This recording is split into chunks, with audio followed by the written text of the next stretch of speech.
ప్రారంభ వచనాన్ని ఒక్కసారి మనం చదువుతాం. విశ్వాసము అనునది నిరీక్షింపబడు వాటి యొక్క నిజ స్వరూపమును అదృశ్యమైనవి ఉన్నవి అనుటకు రుజువునై ఉన్నది. హల్లెలూయా. ఈ మాట నుంచి కొద్ది నిమిషాలు దేవుని వాక్యాన్ని ధ్యానించుకుందాం. ఈరోజు ఒక చక్కటి సందేశాన్ని దేవుడు మనకి ఇవ్వాలని ఆశపడుతున్నాడు. మనం కూడా ఆ చక్కటి జీవాహారాన్ని పొందుకోవటానికి చిన్న ప్రార్థన చేద్దాం. కృప కలిగిన తండ్రి, గొప్ప దైవం, మీకు వందనాలు. ఈ రాత్రి మీరు మాతో మాట్లాడబోతూ ఉండగా మీ మాటలు వినగలిగే చెవుల ద్వారా, గ్రహించే మనస్సు ద్వారా ఆయా మంచి నేలను పడిన విత్తనాల వలె మా హృదయంలో నాటబడటానికి మేము 30 60 100 ఫలముతో నీ సన్నిధిలో నిన్ను ఘనపరిచే వారం ఉండటానికి సహాయం దయచేయండి. ఎక్కడిని మమ్మల్ని అందరినీ మీ ఆత్మతో నింపి నీ దాసునైన నన్ను నీ సిలువ చాటును మరుగుపరుచుకుంటూ మీ ఆత్మస్వరముతో మీరే నాతో మాతో మాట్లాడమని యేసు నామములో ఈ ప్రార్థన అడిగి వేడుకుంటున్నాము తండ్రి. ఆమేన్. హల్లెలూయా. చదవబడినటువంటి వాక్య భాగము చాలా ప్రాముఖ్యమైనటువంటి వాక్య భాగము. ఒక విధంగా చెప్పాలంటే ఇది విశ్వాస వీరుల యొక్క శ్రేష్టమైన వాక్య సందేశం అని చెప్పడానికి నేను ఇష్టపడుతున్నాను. 11వ అధ్యాయంలో విశ్వాస వీరుల యొక్క జాబితాను, వారి యొక్క విశ్వాసపు విలువలను తెలియచేస్తూ మాట్లాడబడిన మాటలు కనబడతాయి మనకి. ఆ మాటలను నేను మీకు జ్ఞాపకం చేయాలని ఆశపడుతూ ఉన్నాను. దేవుడు మనతో మాట్లాడినప్పుడు ఆయన మాటలు వినటానికి మనం సిద్ధపడినటువంటి అనుభవంతో ముందుకు వెళ్ళాలి. ఇక్కడ మనం గమనించినట్లయితే విశ్వాసము అనేటటువంటి ఒక మాటను మనం చూస్తున్నాం. ఏంటంటే మాట విశ్వాసము. ఈ మాట దేవుని యొక్క శ్రేష్టమైన అనుభవాన్ని మనకు తెలియచేసేదిగా కనబడుతుంది. విశ్వాసము అన్నటువంటి మాట దేవునిలో ఒక శ్రేష్టమైన అనుభవాన్ని మనకు నేర్పిస్తుంది. విశ్వాసము అన్నటువంటి మాటను చాలాసార్లు మనం ధ్యానించుకున్నప్పటికీ ఈరోజు ఒక్కసారి ఆ మాటల్ని జాగ్రత్తగా గమనించడానికి ప్రయత్నం చేద్దాం.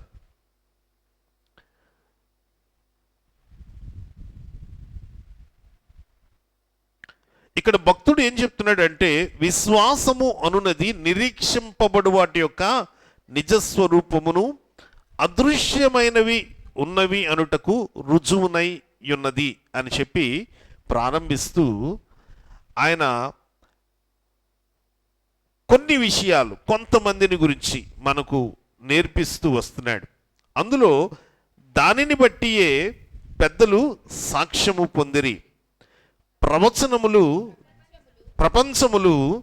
దేవుని వాక్యము వలన నిర్మాణమైనవనియు అందును బట్టి దృశ్యమైనది కనబడేడు పదార్థములచే నిర్మింపబడలేదనియు విశ్వాసము చేత గ్రహించుకొనుచున్నాము. అవును. విశ్వాసమును బట్టి హేబెలు కయ్యను కంటే శ్రేష్టమైన బలి దేవునికి అర్పించెను. దేవుడు అతని అర్పణలను గూర్చి సాక్ష్యం ఇచ్చినప్పుడు అతడు ఆ విశ్వాసమును బట్టి నీతిమంతుడని సాక్ష్యము పొందెను. అతడు మృతి నొందియు ఆ విశ్వాసము ద్వారా మాట్లాడుచున్నాడు. ఆమేన్, ఆమేన్, ఆమేన్. హల్లెలూయా. విశ్వాసము అనేటటువంటి మాట ఎవరికి వర్తిస్తుంది? ఈరోజు ఒక ప్రశ్న అన్నమాట. ఎవరికి వర్తిస్తుంది విశ్వాసము అనే మాట? ఎవరైతే విశ్వసిస్తారో వారికి. సామాన్యంగా లోకంలో ఈ మాట పలుకోవచ్చు. అయితే లోకంలో కన్నా ఈ మాట బైబిల్ అనుసారమైన ఆత్మీయ అనుభవంలోనే చాలా బాగుంటుంది. ఎలా అంటే ఒక మాటలో చెప్తాను నేను. విశ్వాసులు అని ఎవరిని పిలుస్తారు? యేసుక్రీస్తుని వెంబడించే బిడ్డల్ని, లేదంటే సత్యదేవుని యందు వారి హృదయాన్ని నిలుపుకొని ఆయనను వెంబడించే వారిని విశ్వాసులు అంటారు. ఈరోజు భూమి మీద విశ్వాసులు అని ఎవరిని పిలుస్తున్నారంటే యేసుక్రీస్తుని ఎవరైతే అంగీకరిస్తున్నారో వాళ్ళని విశ్వాసులు అని పిలుస్తున్నారు. అయితే విశ్వాసులు అని ఎందుకు పిలుస్తున్నారు? వారిలో విశ్వాసం ఉంది గనుక. ఈ మాట గొప్పగా చెప్పాల్సిన అవసరం అయితే లేదు, కానీ చాలా గొప్పగా చెప్పుకోవాల్సిన విషయం ఇది. విశ్వాసులు అని నిన్ను ఎందుకు పిలుస్తున్నారంటే నీలో విశ్వాసము ఉంది అనే నమ్మకంతో పిలుస్తున్నారు. విశ్వాసం ఉందని మనం నిరూపించుకోవాలంటే మనలో ఏం కావాలి? దేవుని వాక్యం చెప్తుంది కదా, విశ్వాసము అనేది నిరీక్షింపబడు వాటి యొక్క నిజ స్వరూపము. మనలో ఏం కావాలి? నిరీక్షణ కావాలి. నువ్వు విశ్వాసవి అని నిరూపించుకోవాలంటే నీలో నిరీక్షణ అనుభవాన్ని నువ్వు ప్రకటించాలి. నిరీక్షణ అనుభవం అంటే ఏంటి? దేవుని వాక్యం చెప్తుంది కదా, కనబడే వాటిని విశ్వసించడం నిరీక్షణ అన్నారు కదా. ఎదురుగా కనబడుతుంది, కనబడే దాని గురించి నిరీక్షిస్తున్నామంటే అది విశ్వాసం అనిపించుకోదు. విశ్వాసం అని దేనిని అంటారు అంటే ఇక్కడ చెప్తున్నాడు కదా, హేబేలు కయ్యూను కంటే శ్రేష్టమైన బలిని అర్పించాడట. ఏమర్పించాడండి? శ్రేష్టమైన బలిని అర్పించను.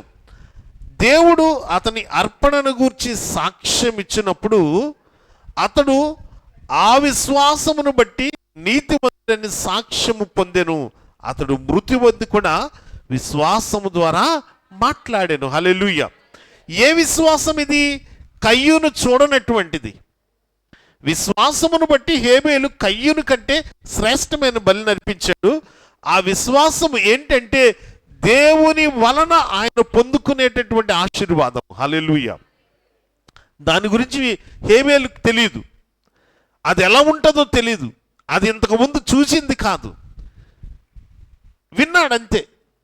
ఈరోజు చాలా విషయాల్లో క్రైస్తవులకి నిరీక్షణ అనుభవం లేదు అని చెప్పడానికి ఈ రాత్రి ఈ మాటను నేను మీకు చూపించాలని ఆశపడుతున్నాను. నిరీక్షణ అనుభవం లేదు.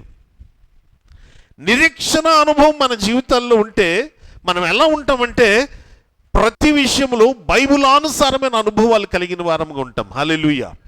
ఈరోజు బైబిల్ని అనుసరించే అనుభవాల్లో మనం వెనుకబడుతున్నాం కనుకనే ఈ మాట చెప్పాలని ఆశపడుతున్నాను.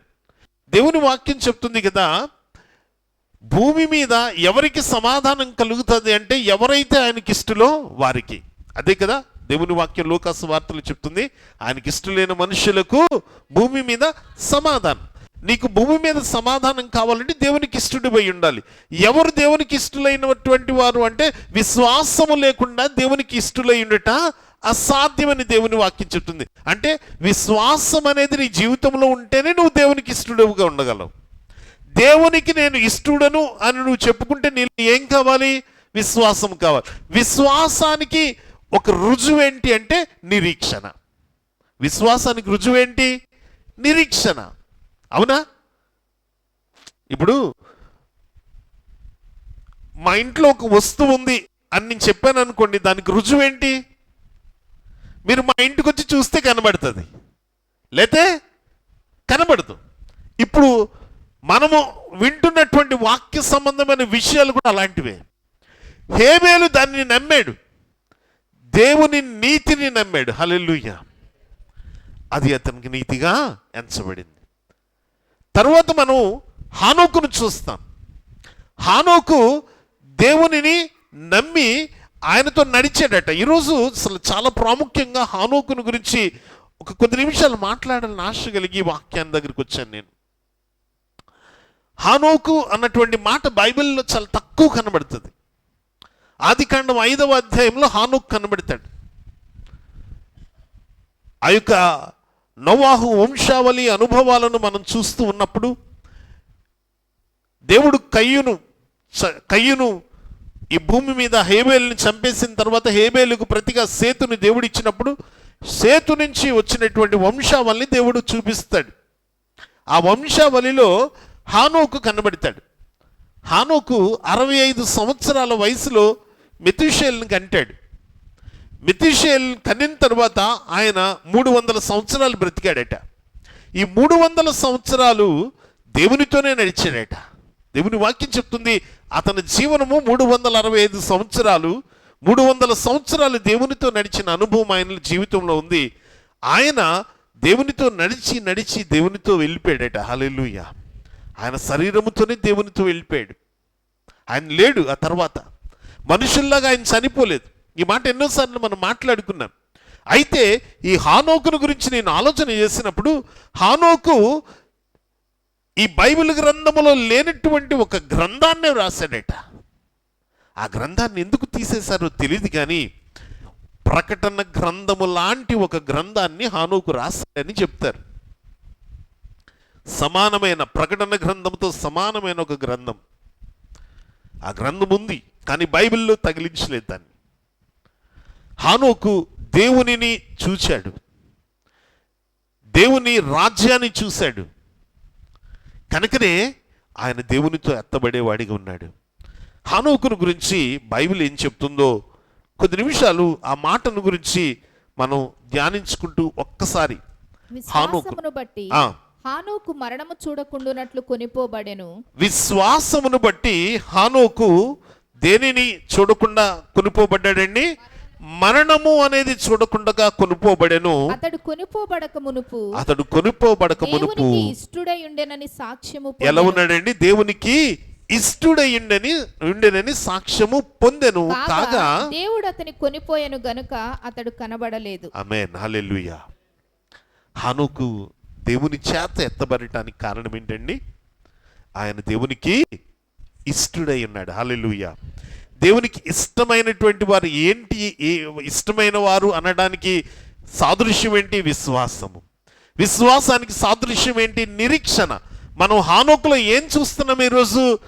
దేవుని రాజ్యము పట్ల ఆయనకి నిరీక్షణ ఉంది. హల్లెలూయా. ఇది వరకు ఆయన కనబడింది కాదు. పరలోక రాజ్యం అనేది ఎలా ఉంటుందో తెలియదు, కానీ హానోకు నమ్మాడు దేవుణ్ణి. కనుకనే ఆ రాజ్యానికి దేవుని చేత పిలుపునందుకొని శరీరధారిగా వెళ్ళిపోయాడు. ఈరోజు బైబిల్ నీ ముందు పెట్టి ఎన్నో విషయాలు వర్ణిస్తూ ఉంది, ఎన్నో విషయాలు తెలుసుకుంటూ ఉన్నాం. అయినప్పటికీ విశ్వాసులమని పిలువబడుతున్నాం, కానీ విశ్వాసానికి కావాల్సిన నిరీక్షణ మన జీవితంలో లేదు. మనం ఇంకా లోకంలోనే జీవిస్తూ ఉన్నాం, ఇంకా లోకస్తుల్లాగానే ఉంటున్నాం. ఎన్నో అనుభవాల్లో లోకాన్ని సరిచూసుకుంటున్నాం, లోకస్తులలాగా జీవించడానికి ఇష్టపడుతున్నాం, కానీ దేవుని వైపు నడవటానికి, దేవునితో ఉండటానికి ఇష్టపడటం లేదు. ఈరోజు ఈ మాటను ఎందుకు నేను చెప్తున్నానంటే, ఉపవాస గుడికి ఆరాధనలో మనం ఉన్నాం. ఉపవాస గుడికి ఆరాధనలో విశ్వాసము అనే దాని యొక్క విలువ మనం తెలుసుకొని కూడా అలా జీవించలేకపోతున్నాం అనడానికి ఈ మాటలను నేను మీ ముందు ఉంచుతున్నాను. విశ్వాసులకు సాదృశ్యం నిరీక్షణ, కానీ ఆ నిరీక్షణను మనం మన హృదయంలో నమ్మట్లేదు. రెండవ రాకడ ఉంది.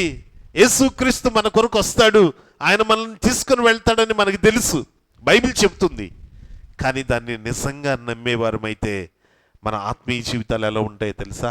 మన శారీరక జీవితాలు ఎలా ఉంటాయో తెలుసా? పౌలు చెప్తాడు కదా, నేను క్రీస్తుని పోలి నడుచుకుంటున్నాను, మీరు నన్ను. ఈ మాట ఎలా చెప్పగలిగాడో తెలుసా? పౌలు తన జీవిత అనుభవాలన్నిటినీ దేవుని సన్నిధిలో సమర్పించుకొని చెప్తున్నాడు. హల్లెలూయా. ఆయన ఏం నమ్ముతున్నాడంటే, యేసు క్రీస్తు రెండవ రాకడ ఉంది, ఆ రాకడలో నేను ఆయనతో పాటు ఎత్తబడతాను. ఆయన అంటున్నాడు కదా, నా పరుగు కడముట్టించుతుని, విశ్వాసమును కాపాడుకుంటుని, నా కొరకు నీతి కిరీటం దాచబడి ఉంది. హల్లెలూయా. ఈ మాట ఎవరు చెప్పగలుగుతారంటే, రాబోతున్నటువంటి ఆ యొక్క క్రీస్తుని విశ్వసించిన వారే. కనబడుతున్న దాన్ని విశ్వసించడం నిరీక్షణ అనరండి. మనకు కనబడేదాన్ని మనం విశ్వసించడం, కనబడని దానిని విశ్వసించడం. అబ్రహాముని గురించి కూడా ఆయన మాట చెప్తాడు. అబ్రహాము దేవునిని నమ్మాడు. ఎలా నమ్మాడు అంటే, రాబోతున్నటువంటి అనుభవాన్ని ఆయన కన్నులతో చూడకపోయినా దాన్ని విశ్వసించాడు. నోవాహు దేవుని నమ్మాడు. విశ్వాస వీరుల జాబితాలో ఈ పేర్లు ఉంటాయి. నోవాహు దేవుని నమ్మాడు.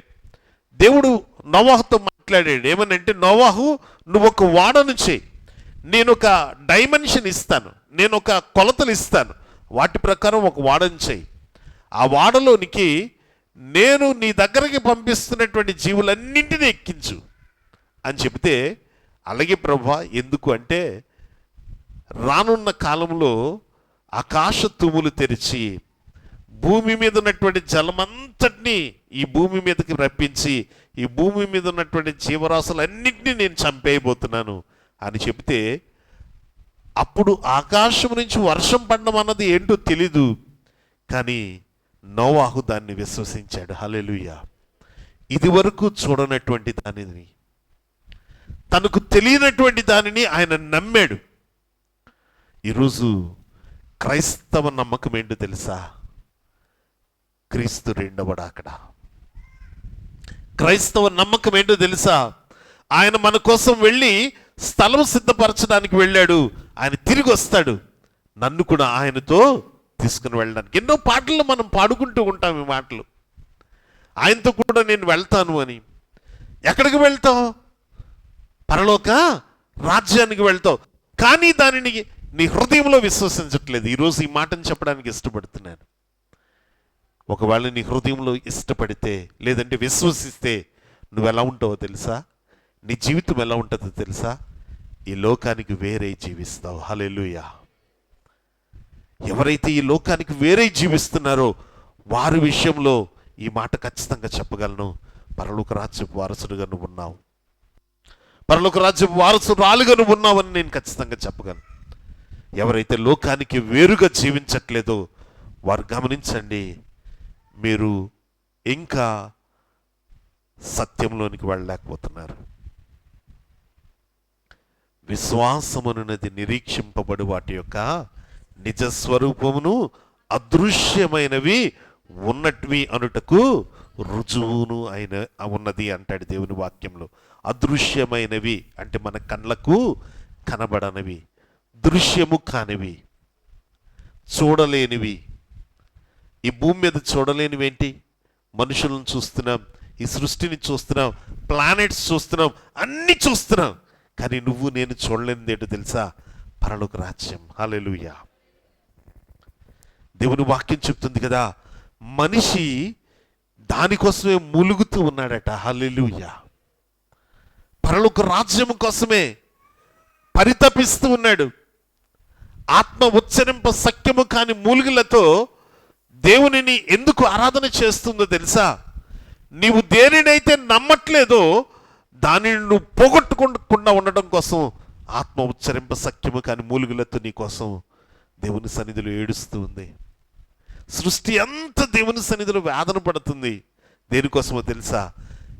దేవుడు మనిషి కోసం ఈ లోకానికి వచ్చి తన శరీరాన్ని ఈ లోకంలో బలిగా అర్పించి వీరందరినీ పరలోక రాజ్యానికి తీసుకువెళ్ళాలని ఆశపడుతూ ఉంటే ఇక్కడ ఉన్న వారెవ్వరూ దాన్ని నమ్మట్లేదు,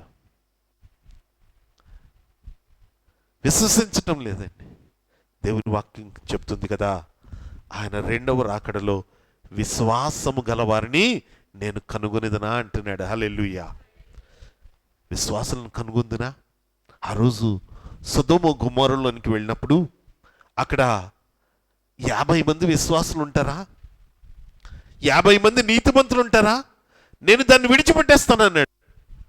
అన్ని లక్షల మంది ప్రజలు ఉన్నటువంటి సొదొమ గొమొర్రాని నాశనం చేయడానికి వెళ్ళిన దేవుడు 50 మంది నీతిమంతులను చూపిస్తే సొదొమ గొమొర్రాను వదిలేస్తానన్నాడు.